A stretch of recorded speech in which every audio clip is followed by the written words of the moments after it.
Amici di Azzurra TV Italia, oggi ci troviamo a San Basilio, frazione di Mottola, dove il giorno 21 luglio si è tenuta la prima festa della trebbiatura del grano Senatori Cappelli, organizzata dalla famiglia Curci.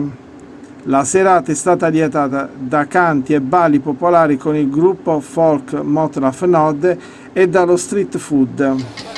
Francesco Curci, stiamo qui a San Basilio per la prima festa della trebbiatura. Cosa ci può dire? Qui vediamo delle macchine del passato, macchine di 100 anni fa, vecchi trattori che ancora andavano con il riscaldamento della testata. Adesso invece diciamo che esiste un altro mondo. Un suo parere? Niente, il mio parere è quello di dimostrare oggi quello che facevano i nostri genitori, anch'io, negli anni 70-80. Parlo che poi negli anni 80 decisamente si è cambiato con le nuove tecnologie, con le midi trebbie e compagnia bella. Però chiaramente se vogliamo un po' di grano, che si deve chiamare grano, dobbiamo avere il grano della trebbia, perché giustamente la trebbia, il suo lavoro è quello di separare il grano dalla paglia.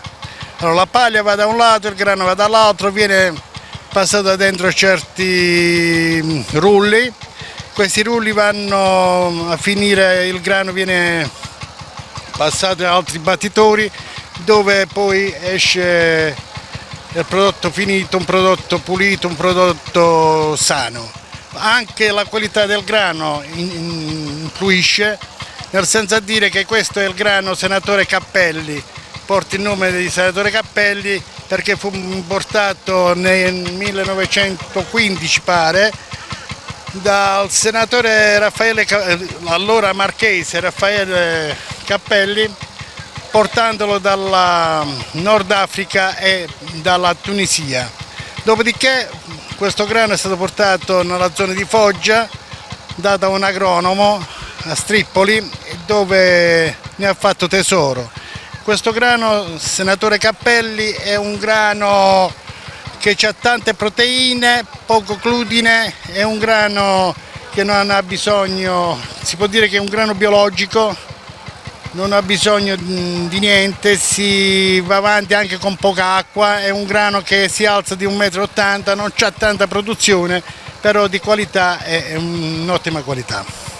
Questo è quanto per quanto riguarda la qualità del grano. Quindi attualmente questo grano viene commercializzato, è poco diffuso oppure sta riprendendo quota come una volta? Sì, chiaramente questo grano va commercializzato, ma più che commercializzato non facciamo in tempo a produrlo, che viene sottratto dai pastifici dove sanno il valore di questo grano. Addirittura questo grano non è tanto produttivo, però costa il doppio del grano normale. Poi non è grano che può andare alle mani dei commercianti, è grano che deve andare direttamente al mulino, e niente, dei mulini a pietra come una volta, e cercare in modo di avere un po' di semola come si deve. Ma come resa, come guadagno per ettaro, possiamo dire che c'è un buon guadagno oppure c'è sempre questo mercato che va su e giù?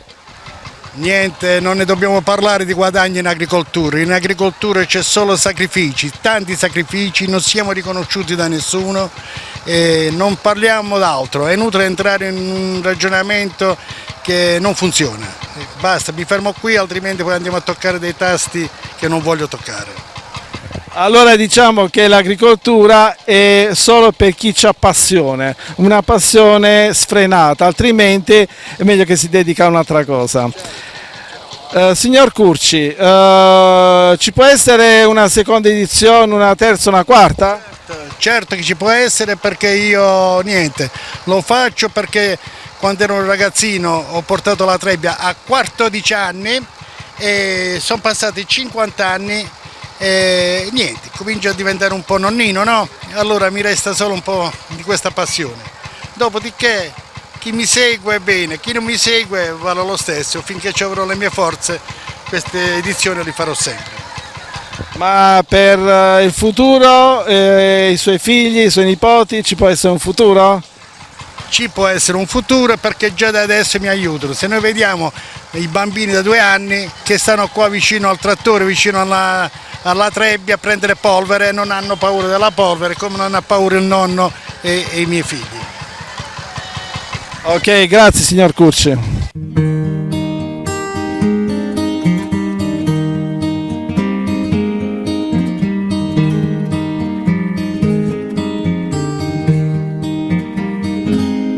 These words were composed by Spencer the Rover,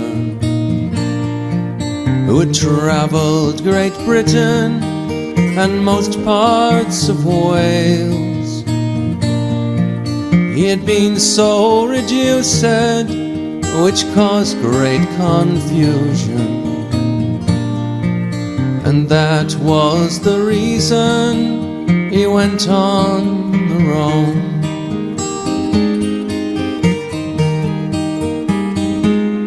In Yorkshire near Rotherham he had been on his rambles, aweary of travelling he sat down to rest. At the foot of yon mountain there runs a clear fountain, with bread and cold water he himself did refresh.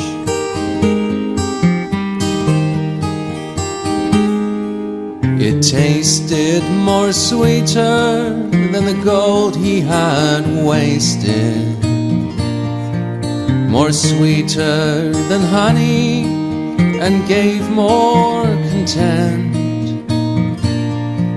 But the thoughts of his babies lamenting their father brought tears to his eyes, caused him to lament.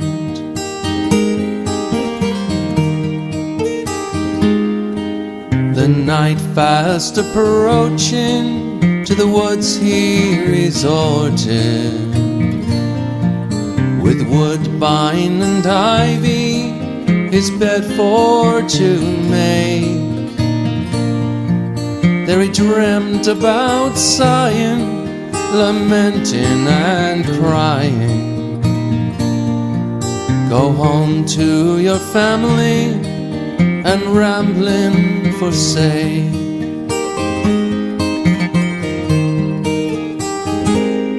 On the 5th of November, I've a reason to remember, when first he arrived home to his family and wife. They did stand so surprised when first he arrived, to see such a stranger once more in their sight.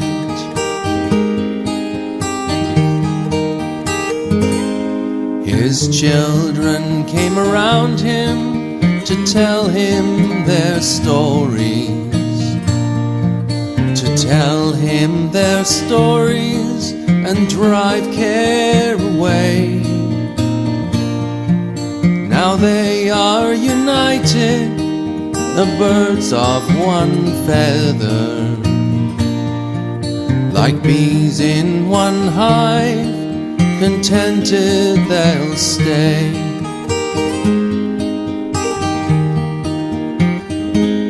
So now he is a-living in his cottage contented, with woodbine and roses all round the door. He's as happy as those who have thousands of riches. Contented he'll stay and ramble no more.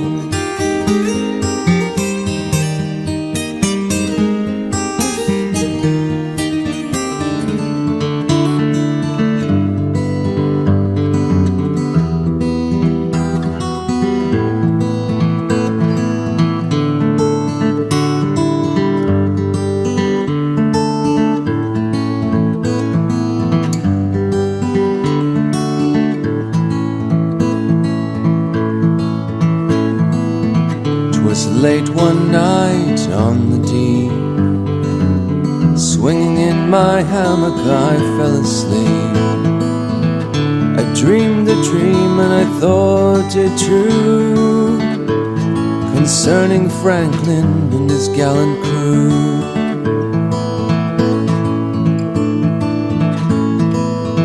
With 100 seamen he sailed away, across the frozen ocean in the month of May, to seek a passage around the pole, where we poor seamen do sometimes go.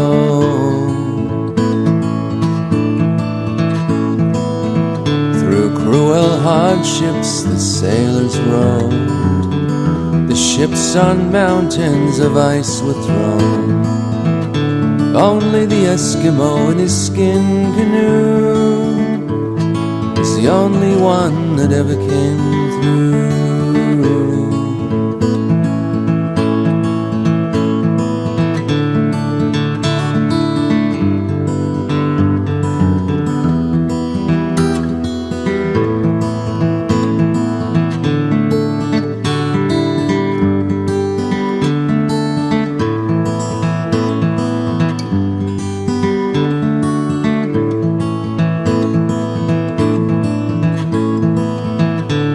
Baffin Bay where the whale fishes blow, the fate of Franklin no man may know.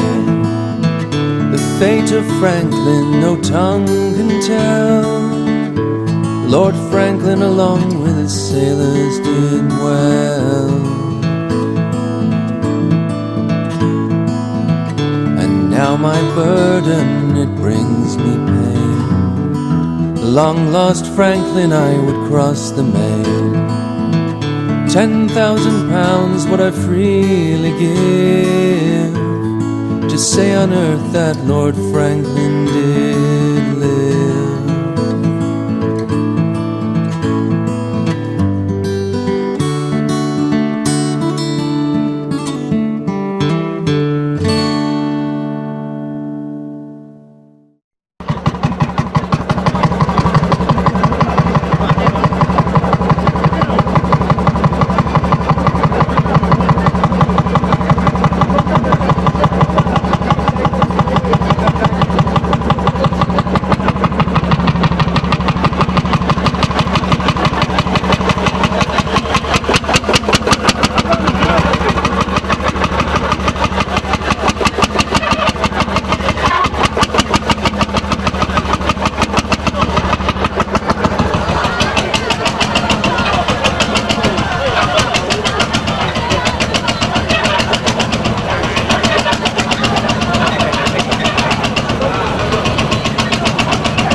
true valor see, let him come hither. One here will constant be, come wind, come weather.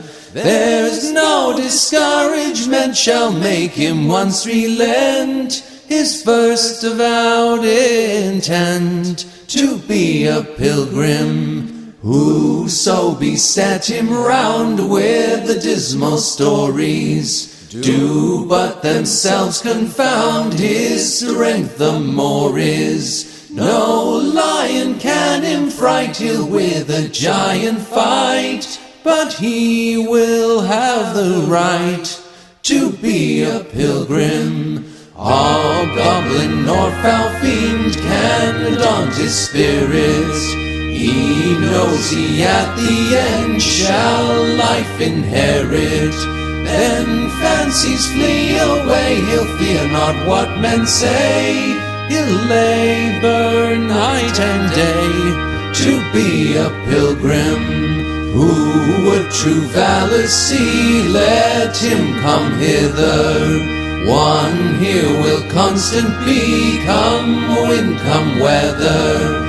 There's no discouragement shall make him once relent his first avowed intent to be a pilgrim. Image there, just imagining, just a moving image there, just imagining, just a moving image there, just imagining. From the giggling summer sun over all the seas, with you we spoke for days, some words have we held in many years, a status fluttering. When did you came to see what we had become? Just a moving image there, just imagining, just a moving image there, just imagining. You and I, we climbed stairs and punched the ball around. Panoramic views as such we were in clover. Both couplings in the skies and the fire in our minds lay waste over the beauty of our labor. Just a moving image there, just imagining, just a moving image there, just imagining. Our clouds are sky, our clouds are sky, our clouds are sky, our clouds are sky, our clouds are sky. Amici di Azzurra TV, siamo con Piero Palagiano, responsabile del gruppo Mottola Fenod, il quale fa in ogni caso sempre rivivere le vecchie tradizioni di una volta. Piero, Mottola Fenod, Festa della Trebbia, un connubio perfetto, che ci puoi dire?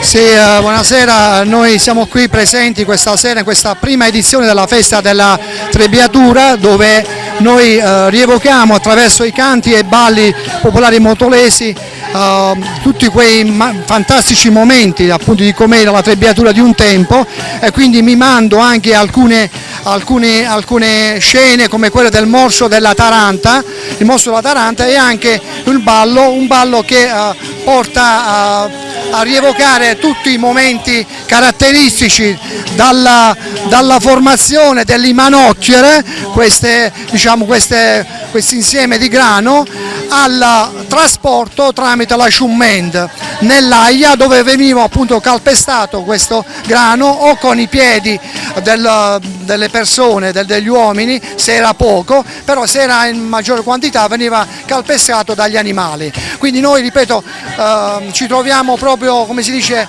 molto bene in questi contesti dove appunto rievochiamo tutti questi momenti, sperando di farli nel miglior modo possibile, anche perché noi ci aggiungiamo anche quel pizzico di trivialità e anche di ironia che rende molto più appetibile questo nostro prodotto, quello appunto delle rievocazioni storiche mottolesi.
al fuoco, badal fuoco, pigliate una paletta al fuoco.